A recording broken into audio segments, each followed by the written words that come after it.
நீங்கள் பார்த்துக் கொண்டிருப்பது உங்கள் விஜய்.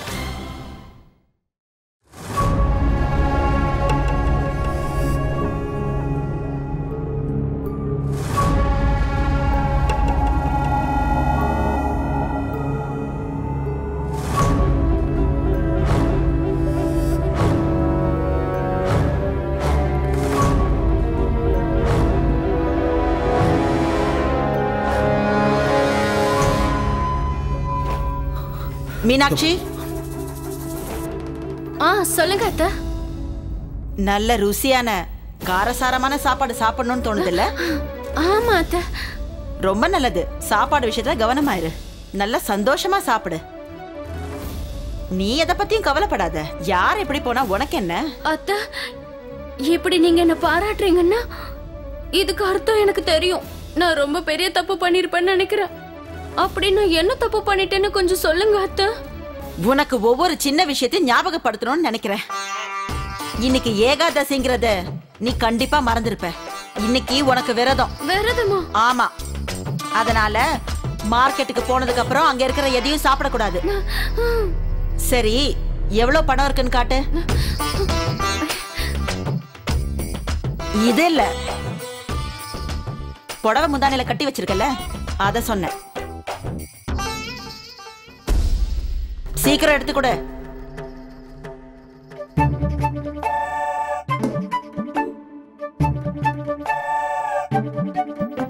அத்தை, உண்மையிலே என்கிட்ட நிறைய பணம் இல்ல. மீனாட்சி, போய் மாவு அரைச்சிட்டு வா. உன்னோட புத்தி எப்படிப்பட்டதுன்னு உன்னை விட எனக்கு நல்லாவே தெரியும். இங்க பாருங்க அத்தை, நீங்க ஒரு வார்த்தை சொன்னா போதும். தயவு செஞ்சு எதுவும் பேசாத. சீக்கிரம் போயிட்டு வா.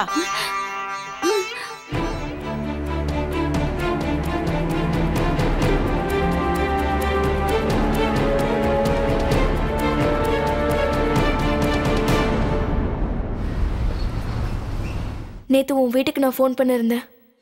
ஃபோன் எடுத்து என்கிட்ட யாரோ பேசினாங்க. ஆனா அவங்க ஃபோனை ஒழுங்கா வைக்கல. அதனால நடந்ததெல்லாம் கேட்டேன். நேத்து உன்னோட மாமியார் ஏதோ ஒரு ஆரத்தை திருடன்னு சொல்லி உன் மேல பொய்ப்பழி சுமத்துனாங்கல்ல? பிரதீப், இந்த விஷயத்த நீ அண்ணன் கிட்ட எதுவும் சொல்லல? இல்ல. தேங்க்ஸ். ஆனா நான் பேசினாலும் பேசாம இருந்தாலும் இந்த விஷயம் முடியாதுல்ல சந்தியா? எனக்கே ஷாக்கா இருக்கு. சந்தியா, உன் புகுந்த வீட்டு ஆளுங்க மேலயும் உன் புருஷன் மேலயும் நீ நிறைய மரியாதை வச்சிருக்கன்னு எனக்கு தெரியும். ஆனா நீ என்ன தப்பு பண்ண சந்தியா? எதுக்காக அந்த வீட்டுல உன்னை இந்த அளவுக்கு இன்சல்ட் பண்ணிட்டு இருக்காங்க? நம்ம வீட்டுல வேலை செய்யற வேலைக்காரங்க மேல சந்தேகப்படுறதுனா கூட நம்ம 1000 வாட்டி யோசிப்போம் சந்தியா. ஆனா அங்க வீட்டு மருமகன் கூட பார்க்காம ஆரத்தை நீ திருடிட்டேன்னு சொல்றாங்க. சந்தியா, இது உன் மேல போடப்பட்ட பழி இல்ல, உன்னோட கேரக்டர் மேல போட்ட பழி. உங்க அம்மா அப்பாவோட வளர்ப்ப அவங்க கேவலப்படுத்துறாங்க சந்தியா.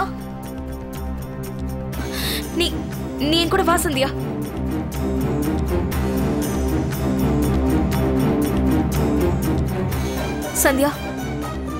சந்தியா, நம்ம காலேஜ் படிக்கும் போது இதே ஊர்ல யாரோ ஒருத்தன் ஒரு லேடியோட பர்ஸை எடுத்தான்றதுக்காக நீ அவனை ஓடி போய் துரத்துன. போய் ஏமாத்த வேலை, திருட்டு, இது எல்லாமே உனக்கு சுத்தமா பிடிக்காத விஷயங்கள். ஆனா இன்னைக்கு யாரோ ஒருத்தவங்க உன்னை திருடின்னு சொல்றாங்க.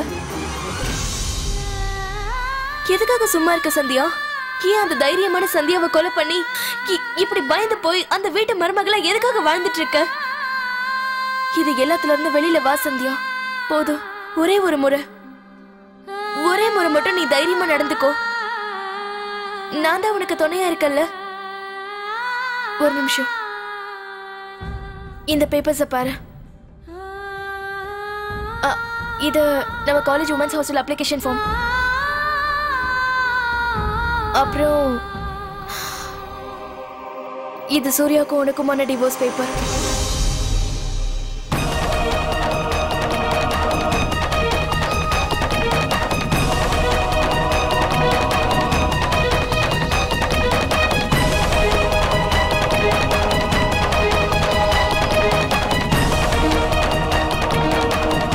தயவு செஞ்சு நான் என்ன சொல்ல வரேன்னு புரிஞ்சுக்க முயற்சி பண்ணு.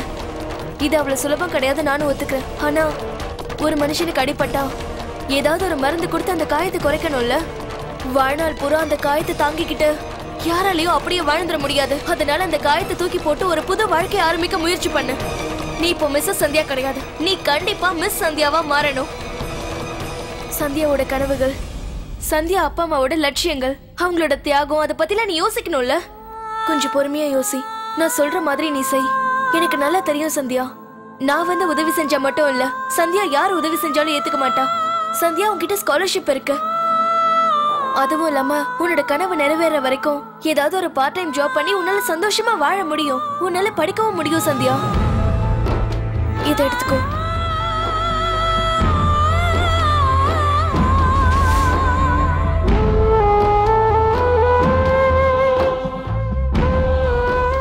சந்தியா, உன்னோட புது வாழ்க்கை உனக்காக காத்துட்டு இருக்கு. ஆனா ரொம்ப நாள் அது காத்துட்டு இருக்காது. இனிமே எல்லாம் உன்னோட கையில தான் இருக்கு. நாளைக்கு என்ன வேணா நடக்கலாம்.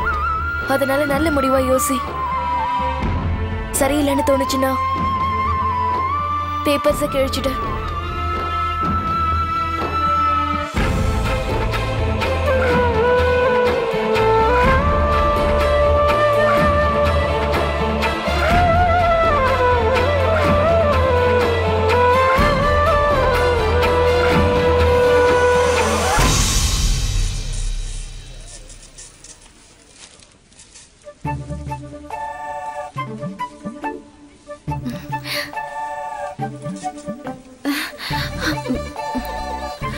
என்னங்கக்கா, சாப்பிட போறீங்களா இல்ல சும்மா நிக்க போறீங்களா? சாப்பிடணும்னு நினைக்கிறதுனால தானே இவ்வளவு தூரம் வந்திருக்கேன். ஆனா அது வந்து என்னன்னா கையில பணம் இல்ல. கடனுக்கு கொடுப்பீங்களா? இல்ல, நான் சும்மா கிண்டல் பண்ண, அவ்வளவுதான். இன்னைக்கு ஏகாதசி, நீங்க எல்லாரும் சாப்பிடுறீங்க, நான் விரதம், அவ்வளவுதான்.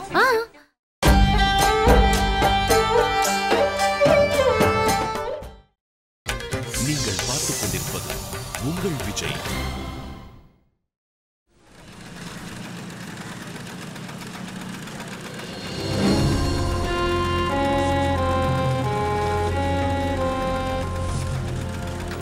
பெரியவரா? இவர் இங்க என்ன பண்ணிட்டு இருக்காரு? கடைக்கான சாமான வாங்க வந்திருப்பாரு. ஆண்டவா, நீ உண்மையிலேயே என்னோட ஆசையை நிறைவேற்றுறதுக்காக இவர் அனுப்பி வச்சிருக்க. ரொம்ப சந்தோஷம். இவர்கிட்ட போய் பணம் கேக்குற. எப்படியோ வீட்டுல போய் எதையும் சொல்ல மாட்டாரு. பணத்தை கேட்ட உடனே கொடுத்துருவாரு. வராரு வராரு. அட, நீங்களா? நீங்க என்ன பண்றீங்க? கடைக்கு தேவையான பொருள்லாம் வாங்க வந்திருப்பீங்க. என்கிட்ட சொல்லிருக்கலாம்ல. கடைக்கு பொருளை வாங்க நான் இங்க வரல மீனாட்சி. உங்ககிட்ட பேசணுங்கிறதுக்காக தான் வந்திருக்கேன். சரி, சொல்லுங்க. அங்க வா.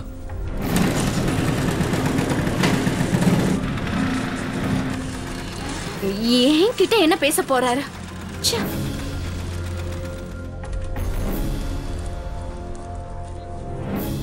சொல்லுங்க, என்ன பேசணும்? மீனாட்சி, அது வந்து சந்தியாவோட ஆரம் ஒண்ணு உங்ககிட்ட இருக்கு இல்லையா, அதை பத்தி பேசணும். ஆரமா? எந்த ஆரம்? என்கிட்ட எதுவும் இல்ல. மீனாட்சி, நீ சொல்ற பொய்ய கேட்கறதுக்காக நான் இங்க வரல. அந்த ஆரம் உங்ககிட்ட தான் இருக்கு, எனக்கு நல்லா தெரியும். இவ்வளவு பெரிய பழி நீங்க ஏன் மேல போடுறீங்களா? அந்த ஆரத்தை சந்தியா அக்கா அவங்களோட அண்ணனுக்கு கொடுத்துட்டாங்கல்ல. ஓ, அண்ணனுக்கு கொடுத்துட்டாங்களா? அப்படியா? அப்ப இது என்ன?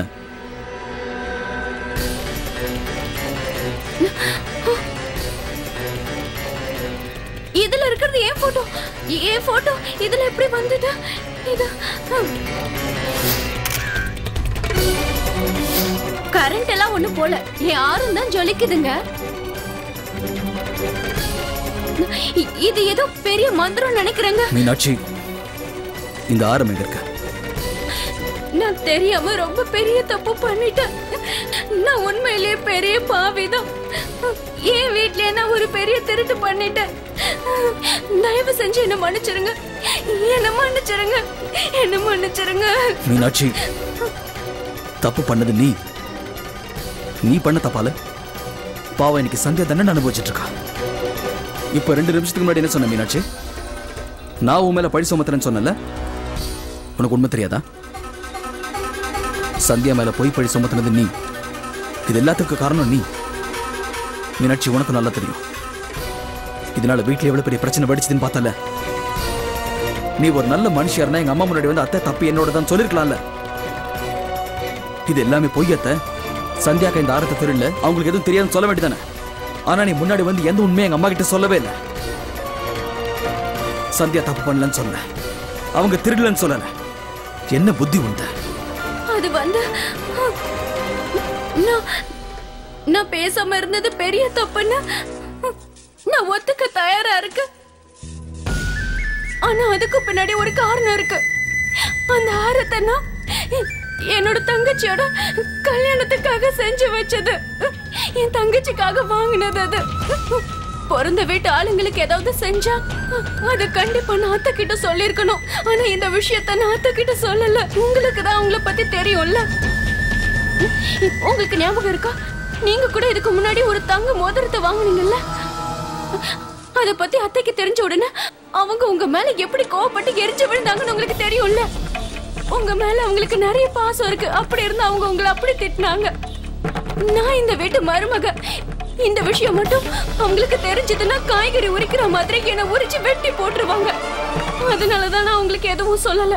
என்னோட வீட்டு ஆளுங்க, என்னோட அப்பா அம்மா பாவம் என் தங்கச்சிக்கு எதுவும் வாங்கி கொடுக்கற நிலைமையில இல்லைன்னு தெரியும்ல. ஆனா அவ என்னோட தங்கச்சி தானே. என்னோட தங்கச்சி கல்யாணத்தை பத்தி நான் கவலைப்படுறதுல ஏதாவது தப்பு இருக்கா? அதனால நான் அவளுக்கு ஒரு தங்க ஆரத்தை தயார் பண்ணி வச்சேன். எனக்கு என்ன தெரியும், அவளுக்கு ஒரு நல்ல வாழ்க்கை அமைச்சு கொடுக்கறதால எனக்கு இப்படி ஒரு பிரச்சனை வரும்னு நினைக்கவே இல்லை. ஒருவேளை நான் இவ்வளவு சொன்னதுக்கு அப்புறமும் என் வார்த்தையில உங்களுக்கு நம்பிக்கை இல்லைன்னா அப்புறம் நீங்க குந்தன் நகை கடை இருக்குல்ல, அவர்கிட்ட நீங்க போய் கேளுங்க. அந்த ஆரத்தை நான் வாங்கினதே அந்த கடையில தான். அங்கதான் வாங்கினேன்.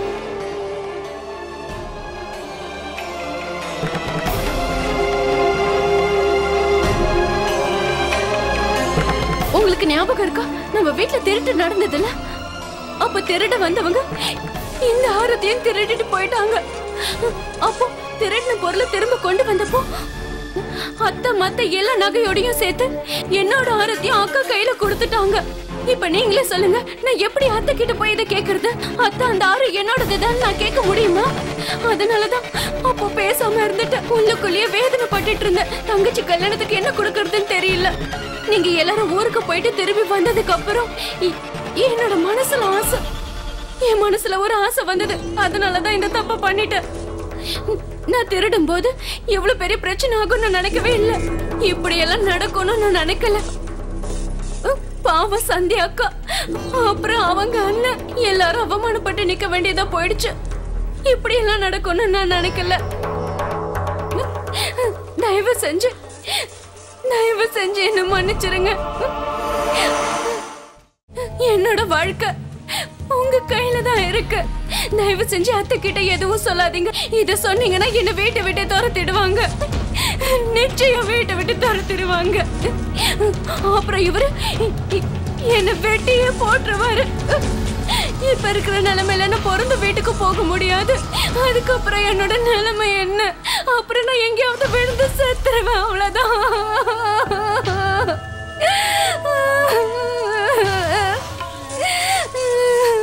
அண்ணா, உங்க எல்லாரையும் கையெடுத்து கும்பிடுறேன். தயவு செஞ்சு எல்லாரும் போங்க போங்க.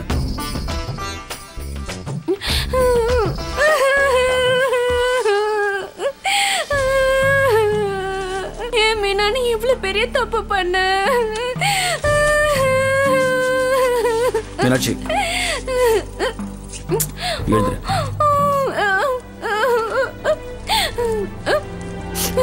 மீனாட்சி, இனி நான் பேசாம இருக்க போறதில்ல. இதுக்கு மேல நான் பேசாம இருந்தேன்னா உன் சந்தியா அண்ணியோட வாழ்க்கையில் அநியாயம் நடந்துடும். அதுக்கு நான் விட மாட்டேன். அவங்க மேல விழுந்திருக்கிற இந்த பொய் பழியை நீ தான் போக்குற.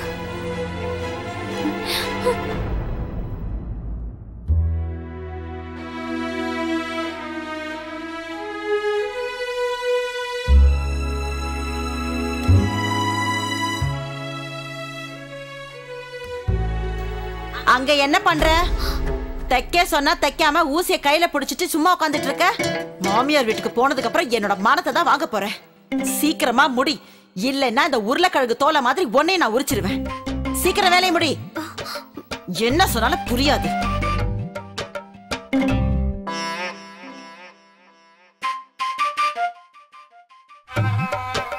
அத்தை, நான் கோதுமையை அரைச்சு கொண்டு வந்துட்டேன். வாமா, டப்பாவை கொண்டு வந்து என் தலையில கொட்டு. போ, அத கொண்டு போய் உள்ள வை. சரிங்க அத்தை. இந்த சரோஜா, உருளைக்கிழங்கு உரிச்சிட்டேன். முதல் தடவையா ஒரு வேலையை சொல்லிருக்கேன், அதனால சொல்லி காட்டுறீங்கல்ல. உரிச்ச உடனே பேசாம அதுல வைக்க முடியாதா? ஐயா, டீ கொண்டு வந்திருக்கேன்.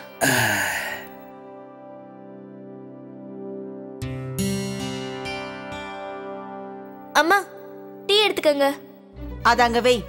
அப்புறம் இந்த உருளைக்கிழங்கு எல்லாத்தையும் தனித்தனியா வை. அப்படியே செய்யறேம்மா. அத்தை,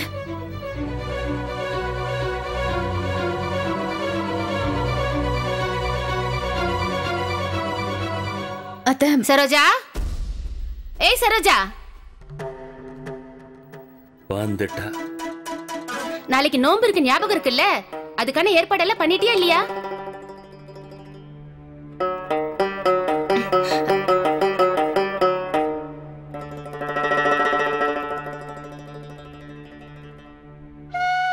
சூர்யா கல்யாணத்துக்கு அப்புறம் இதுதான் நமக்கு முதல் நோன்பு இல்லையா? நீங்க எல்லாரும் நல்லபடியா கொண்டாடுங்க. சூர்யாவோட பொண்டாட்டி நோன்பு நாள் வரைக்கும் இந்த வீட்டுல இருந்தா அப்ப இத பத்தி எல்லாம் யோசிக்கலாம்.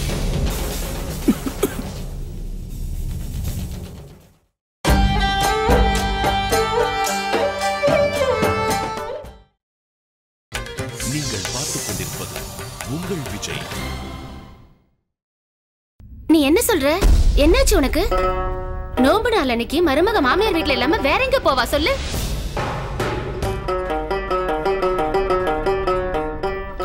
ஐயோ அக்கா, நான் என்ன சொல்ல வந்தேன்னா, சந்தியாவோட அண்ணன் வந்திருக்காரு. அதனால போகும்போது அவர் தங்கச்சியும் கூட்டிட்டு போகலாம்ல. அதனால தெரிஞ்சவர அவ பிறந்த வீட்டுல தான் இந்த தடவை கொண்டாட போறா. அடக்கடவுளே, இப்பதான் எனக்கு எல்லா விஷயமும் புரியுது. நீ இந்த வார்த்தையை சொன்ன உடனே நான் என்னமோ எதுவும் பயந்து போயிட்டேன். ஆமா சரோஜா, முதல்ல ஒரு விஷயத்த சொல்லு. மருமகளை கூட்டிட்டு வர சூர்யா அந்த வீட்டுக்கு போவானா, இல்ல இங்க இருந்து வேற யாராவது அனுப்ப போறியா?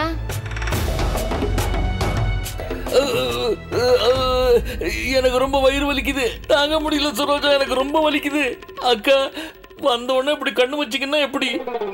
நீங்க எப்போ வந்தாலும் எனக்கு உடனே வயிற்று வலி ஆரம்பிக்குது. சரி சரி சரோஜா, நான் கிளம்புறேன். இந்தாம்மா, இதுல சக்கரை கொஞ்சம் கம்மியா இருக்கு.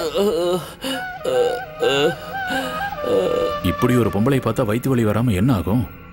புள்ளையார் தெரு போலீஸ்ல நினைப்பு இவளுக்கு. சரோஜா, ஏன் அவங்ககிட்ட ஏதாவது பேசுற? கொஞ்சம் கவனமா இருக்கலாம் இல்லையா? வெளியாளுங்க முன்னாடி ஏன் நம்ம வீட்டு விஷயத்த பேசுற? அத கொடுங்க. ஏன் இப்படி கோவப்படுற? இன்னும் எத்தனை நாளைக்கு இந்த விஷயங்கள் எல்லாம் மறைக்க முடியும்? நாளைக்கு இந்த வீட்டை விட்டு போனா எல்லாரும் கேள்வி கேட்பாங்கல்ல.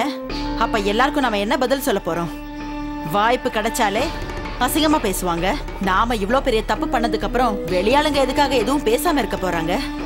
15 நாள்ல மருமகளை கொண்டு வரேன் சவால் விட்டேன். அதனாலதான் இந்த நிலைமை. அவசரப்பட்டு எந்த முடிவுமே எடுக்க கூடாது. அது இப்ப எனக்கு நல்லாவே புரிஞ்சிருச்சு. என்னைக்காவது ஒரு நாள் இவ இந்த வீட்டை விட்டு போனதுக்கு அப்புறம் என் மானம் போகத்தானே போகுது.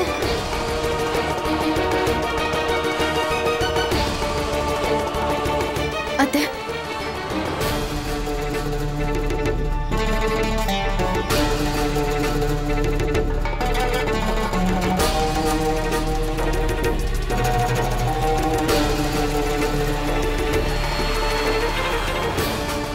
அத்தை, என்னோட அண்ணன் பேங்க்ல நகையெல்லாம் அடமானம் வச்சு லோனுக்காக அப்ளை பண்ணிருக்காருல்ல, அதோட பேப்பர்ஸ் இதுல இருக்கு.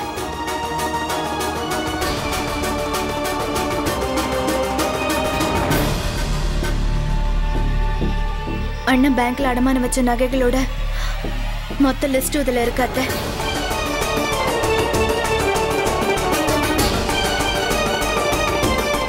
அப்புறம் அந்த நகைகளோட பணமும் இருக்கு. அதனால இதை நீங்க நல்லா பார்த்து தெரிஞ்சுக்கலாம்.